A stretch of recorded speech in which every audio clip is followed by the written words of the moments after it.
that have worked for other countries perfectly. You take the revolution to the people.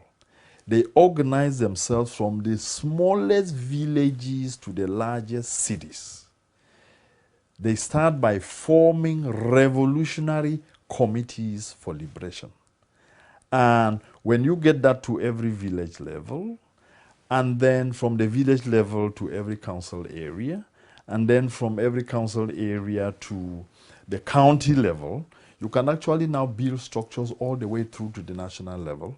People who can sit down and plan and, see where their revolution is going and give advice to the various people who are, supporting the revolution. So that's exactly the kind of thing that can take us forward. And unfortunately for us, the diaspora didn't understand this. They mistook it for something that you could create some structure up there and it gives instructions to people and then they run around and do the business. It is not like that. Revolutions are a hard, tough business. It is meant for those who can lay literally their lives to free their people. It is meant for those who have the energy and the will to sustain a long fight. There are no quick fixes in a revolution. There are no shortcuts in a revolution. The hard way is the only way. That's why I've been stressing that there is a revolution only in the homeland. In southern Cameroons, in Ambazonia, there's a revolution only in the homeland. There's no revolution in the diaspora. And the diaspora failed in that role because they assumed erroneously that there's a revolution going on out here. The revolution is in the homeland. Exactly. And what the diaspora is supposed to do would have been to come together to support the homeland to get what we all want.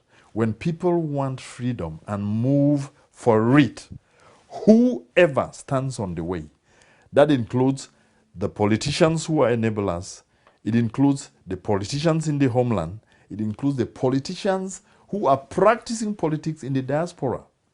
The force of the revolution will take them down because the people's will is supreme real.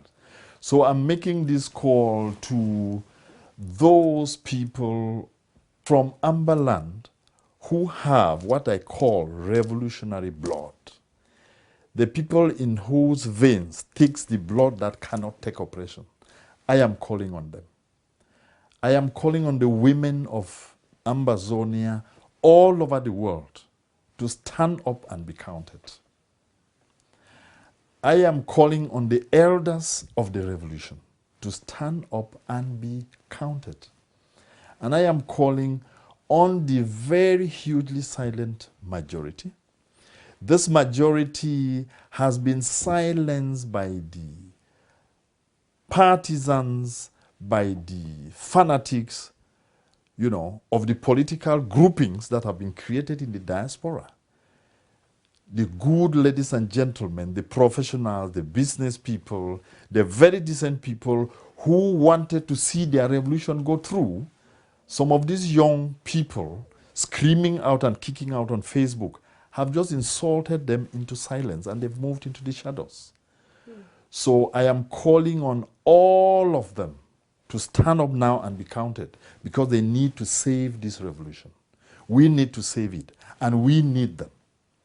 The people who are screaming out and discouraging all the others and pushing people back, they are not up to 0.5% of the people we have out in the diaspora. In fact, if we did a total count, there would not be more than 500 people. And we are out in the diaspora in the tens of thousands. I am calling on them. It is your time to let them understand fully what it means not to be silent. I would like to quote from Madiba Nelson Mandela, who says, and I quote, "Fools multiply when wise men are silent," end of quote. And I can tell you that if we look at the display that has gone on Facebook and all other platforms of social media, we then realize that the foolishness has been displayed to maximum. And it has gone on because wise men and women have been silent. It is their turn to take it up and talk and come together. Let us push our revolution through. Even if it's a family of 5, even if it's a small village of 20 people, it becomes the nucleus of the revolution. And once you build it that way all through your villages and cities, you easily overturn the oppressor. Ambazonia! Ambazonia! Ambazonia!